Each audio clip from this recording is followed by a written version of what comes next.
आप सभी को प्रणाम। हमारे YouTube चैनल में आप सभी का स्वागत है। सबसे पहले तो आप सभी को जन्माष्टमी की ढेर सारी बधाई। और इस जन्माष्टमी के शुभ अवसर पर हम एक गीत गा रहे हैं। हमारा छोटा सा प्रयास है, आप लोगों को पसंद आएगा तो लाइक, शेयर और सब्सक्राइब जरूर करिएगा। यशोदा के भइले ललनवाया गनवाया जन बाजे हो। यशोदा के भइले ललनवाया गनवाया जन बाजे हो। कि नंद बाबायन धनवा लूटावल देखत मन भावन लागे हो। नंद बाबायन धनवा लूटावल देखत मन भावन लागे हो। यशोदा के भइले ललनवाया गनवा आजन बाजे हो। यशोदा के भइले ललनवाया गनवा आजन बाजे हो। कि नंद बाबायन धनवा लूटावल देखत मन भावन लागे हो। कि नंद बाबायन धनवा लूटावल देखत मन भावन लागे हो। यशोदा के घरे अइले कुंवर कन्हैया, खुशिया में नाचेला गोकुल पूरा गौआ। यशोदा के घरे अइले कुंवर कन्हैया, खुशिया में नाचेला गोकुल पूरा गौआ। देवी देवता फूल बरसावल दीनवा सुहावन लागे हो।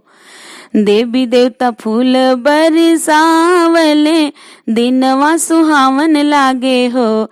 नंद बाबायन धनवा लूटावले देखत मन भावन लागे हो। कि नंद बाबायन धनवा लूटावले देखत मन भावन लागे हो। यशोदा के भइले ललनवाया गनवाया जन बाजे हो। यशोदा के भइले ललनवाया गनवाया जन बाजे हो। कि नंद बाबायन धनवा लूटावल देखत मन भावन लागे हो। कि नंद बाबायन धनवा लूटावल देखत मन भावन लागे हो।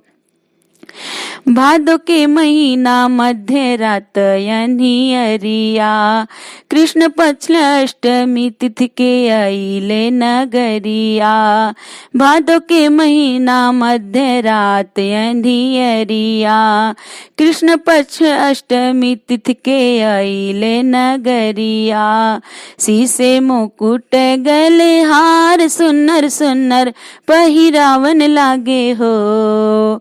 शीसे मुकुट गले हार सुन्नर सुन्नर पहिरावन लागे हो। कि नंद बाबायन धनवा लूटावल देखत मन भावन लागे हो। कि नंद बाबायन धनवा लूटावल देखत मन भावन लागे हो। यशोदा के भइले ललनवाया गनवाया जन बाजे हो। यशोदा के भइले ललनवाया गनवा आजन बाजे हो। कि नंद बाबायन धनवा लूटावल देखत मन भावन लागे हो। मन ही मन खुश बानी देव की मैया, इनके हाथे अंत होई पापी कंस कसैया। मन ही मन खुश बानी देव की मैया, इनके हाथे अंत होई पापी कंस कसैया। हमहु सब भक्त मिली आज गोकुल में बधैया गावे हो। सब भक्त मिली के त गोकुल में बधैया आज गावले हो। कि नंद बाबायन धनवा लूटावल देखत मन भावन लागे हो। कि नंद बाबायन धनवा लूटावल देखत मन भावन लागे हो।